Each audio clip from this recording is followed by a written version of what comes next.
तो आज हम हिंदी व्याकरण संज्ञा के बारे में कुछ जानकारी ग्रहण करेंगे।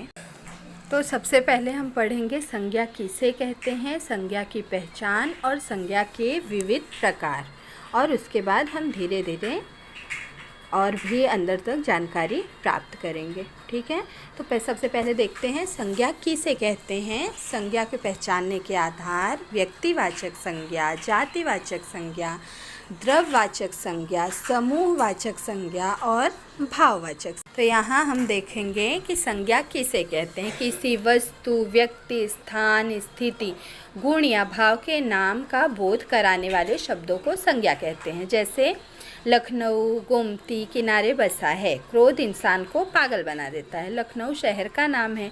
इंसान जाति का सूचक है। गोमती नदी का नाम है। क्रोध भाव को दर्शाता है। ये सभी संज्ञा ही हैं। इस तरह हम लोग बहुत से दिल्ली, मुंबई, हर तरह के, इलाहाबाद, बनारस, जिस भी देश का नाम आता है, जिस भी राज्य का नाम आता है, जिस भी शहर का नाम आता है, वो सब संज्ञा का ही एक प्रकार है।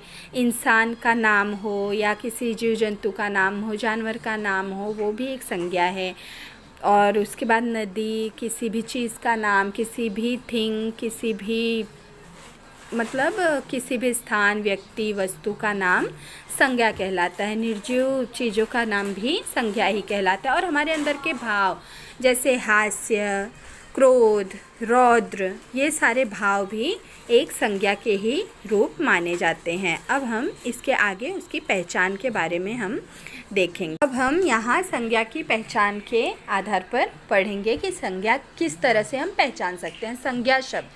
संज्ञा शब्द क्या है कि संज्ञा शब्द प्राणीवाचक या अप्राणीवाचक दोनों हो सकते हैं। जैसे बालक, चिड़िया, बैल इत्यादि प्राणीवाचक संज्ञा हैं।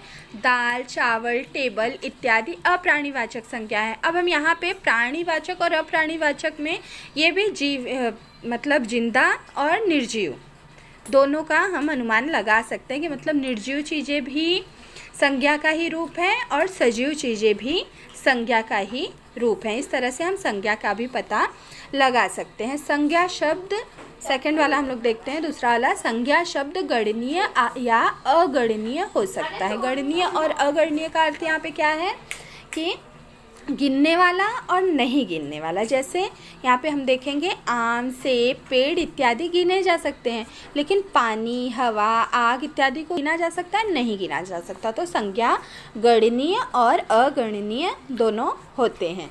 तीसरा वाला हम देखते हैं, संज्ञा पद वाक्य में कर्ता, कर्म, पूरक आदि की भूमिका निभा सकता है। जैसे प्रशांत पढ़ रहा है, उसने लक्ष्मण को पढ़ाया। इन वाक्यों में प्रशांत के रूप संज्ञा कर्ता है और लक्ष्मण कर्म है। यहाँ पे कर्ता और कर्म को भी एक संज्ञा के रूप में दिखाया जाता है, दर्शाया जाता है। संज्ञा पद वाक्य में कर्ता, कर्म, पूरक आदि की भूमिका भी निभाता है। चौथा हम लोग देखेंगे, संज्ञा पद के बाद परसर्ग आ सकते हैं। जैसे कुर्सी पर, आंगन का, पंखा में, इस तरह के वाक्य भी संज्ञा परसर्ग वाक्य कहे जाते हैं। और भी हम लोग इसके आगे अभी बहुत अच्छी तरह से समझेंगे।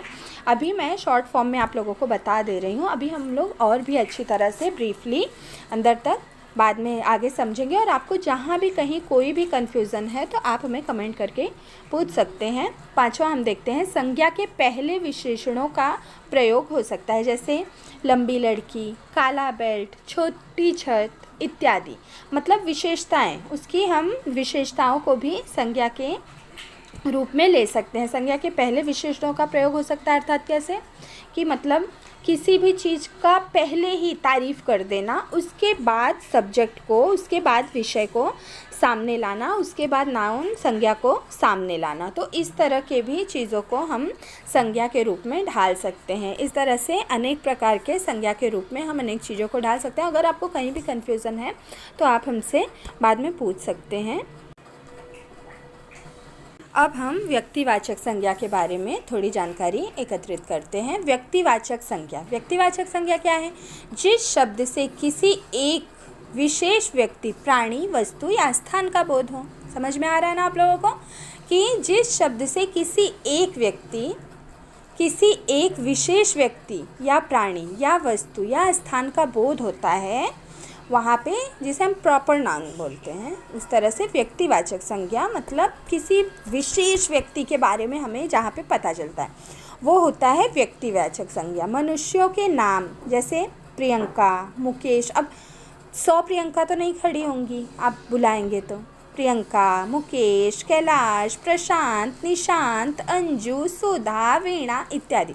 इस तरह के जो पर्टिकुलर किसी एक के नाम होते हैं, किसी एक के नाम है, मतलब हमने अगर 4 लोगों में बुलाया तो हमें पता है कि उसका नाम सुधा, उसका नाम प्रियंका, उसका नाम मुकेश, उसका नाम कैलाश है। तो अगर हम प्रियंका को बुलाएंगे तो प्रियंका ही आएगी, अगर क्योंकि हमने सबकी तरफ संबोधन नहीं किया, उसका स्पेशली नाम लिया है। तो वो होता है प्रॉपर नाउन, व्यक्तिवाचक संज्ञा, जो एक प्रॉपर नाम लिया जाता है। प्राणियों के नाम उसी तरह से, जैसे कामधेनु, गाय तो वैसे बहुत होती हैं, लेकिन कामधेनु एक अलग सी गाय है। ऐरावत, ऐरावत एक अलग सी हाथी है। हाथी तो बहुत होते हैं, लेकिन ऐरावत हाथी जो है वो एक अलग हाथी है। तो इस तरह से मतलब उनमें भी एक ही चीज़ों में जो एक स्पेशल होते हैं, जो एक बहुत ही महत्व रखते हैं, विशेष होते हैं, वो होता है व्यक्तिवाचक संज्ञा। वस्तुओं के नाम जैसे मिर्च, गाड़ी, धनुष का नाम। स्थानों के नाम जैसे पटना, भोपाल, लखनऊ, दिल्ली, हरिद्वार, हरियाणा, राजस्थान, पंजाब इत्यादि। इस तरह से ये सारे जो प्रॉपर नेम आते हैं वो होते हैं व्यक्तिवाचक संज्ञा। ठीक है बच्चों, तो हमने यहाँ पे व्यक्तिवाचक संज्ञा के बारे में जानकारी इकट्ठा की है। अब हम आगे पढ़ेंगे जातिवाचक संज्ञा। जातिवाचक संज्ञा के बारे में हम देखेंगे कि जातिवाचक संज्ञा क्या होती है या जातिवाचक संज्ञा किसे कहते हैं। जिस शब्द का संबंध जाति से हो, जैसे हर इंसान को या हर चीज़ को हम एक ही निगाह से नहीं देख सकते हैं। जैसे मनुष्य एक अलग जाति है, जीव जंतु एक अलग है, चींटियों की अलग जाति है, हाथी की अलग जाति है, गाय भैंस बकरे की अलग जाति है, पहाड़ एक अलग जाति, नगर एक अलग जाति। मतलब इस तरह से हम हर चीज़ का जो नाम रखते हैं, जैसे अब मनुष्य जाति में अलग लोगों के नाम होते हैं, कोई काला, कोई गोरा, कोई छोटा, कोई बड़ा, कोई लंबा, कोई मोटा, इस तरह से होता है, लेकिन उन्हें मनुष्य ही कहा जाता है। तो वो जातिवाचक संज्ञा होती। नदी, चाहे जैसी भी नदी हो, गंगा नदी हो, यमुना नदी हो या साधारण नदी हो, हम सबको नदी के ही नाम से जानते हैं। पहाड़ चाहे जिस तरह का हो, हम पहाड़ ही कहते हैं उसे। नगर हम किसी एक पर्टिकुलर जो समूह होता है छोटे छोटे घरों का, उसे हम नगर कहते हैं। राज्य, देश इत्यादि। इस तरह से जातिवाचक संज्ञा मतलब एक समूह होता है जिसका हमने एक पर्टिकुलर नाम रखा होता है, वो जातिवाचक संज्ञा के रूप में माना जाता है। आगे हम देखते हैं द्रव्यवाचक संज्ञा के बारे में। द्रव्यवाचक संज्ञा, द्रव्यवाचक संज्ञा क्या है? द्रव्य का मतलब तो आप लोगों को पता होगा, द्रव्य मतलब कोई भी पदार्थ। तो वैसे शब्द जो द्रव्य या पदार्थों का है, जैसे पानी, स्टील, सोना, वो तो हम नाम से ही हमें पता चल गया कि द्रव्यवाचक संज्ञा क्या है। तो जहाँ पे द्रव्य के नाम सामने आते हैं वो हम पहचान लेंगे आराम से। जहाँ पानी है, स्टील है, सोना है, लोहा है, चांदी है, ऊन है, कपड़ा है, रेशम है, प्लास्टिक है, इस तरह से जो सारे वर्ड आते हैं उन्हें हम अपने आप पहचान सकते हैं कि ये सारे जो हैं वो द्रव्यवाचक संज्ञा ही माने जाते हैं। ठीक है, आप लोगों को समझ में आ रहा है ना? आप हमें कमेंट करके ज़रूर बताइए आप लोगों को कितना समझ में आया। और अगर आप लोगों को ये वीडियो अच्छी लगी है तो मैं आगे भी वीडियो बनाती रहूँगी। अब हम आगे देखते हैं समूहवाचक संज्ञा।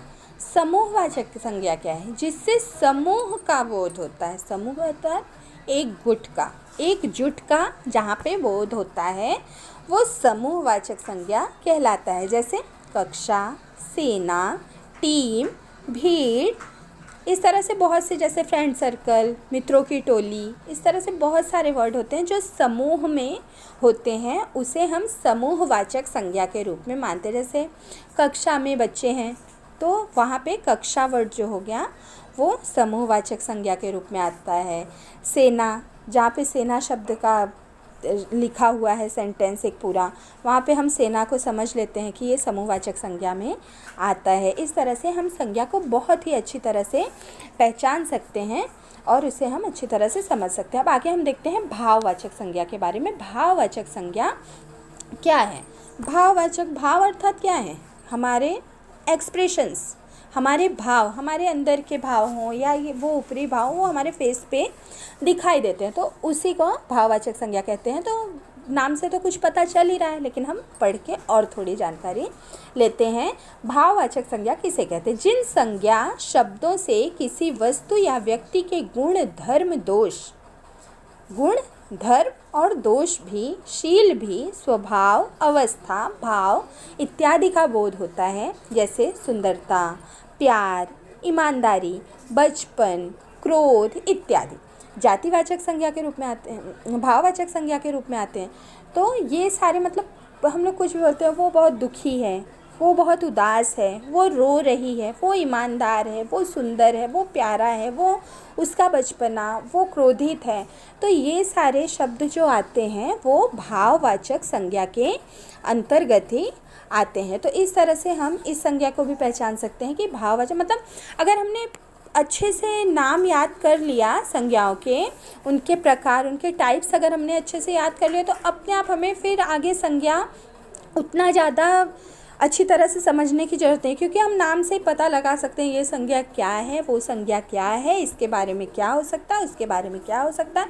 तो वो सब हम अपने आप ही पता लगा सकते हैं सिर्फ इसके प्रकार समझ के। तो आप लोग इसका नोट्स भी बना सकते हैं, जो ये मतलब 5th to 10th तक के बच्चों को ये फुल टू हेल्पफुल रहेगा और सभी बच्चे इसको अच्छे से पढ़ और समझ सकते हैं। तो आगे हम देखते हैं कि जातिवाचक संज्ञा सर्वनाम, क्रिया, विशेषण और अव्यय से भी भाववाचक बनाए जाते हैं। तो हम ये सब और भी आगे देखेंगे, पढ़ेंगे। अगर आप लोगों को ये वीडियो अच्छी लगी हो तो आप लोग हमें लाइक, सब्सक्राइब, कमेंट कीजिएगा और हमें बताइएगा हमारी वीडियो आपको कैसी, और जो भी डाउट हो वो आप लोग हमसे पूछ सकते हैं। धन्यवाद।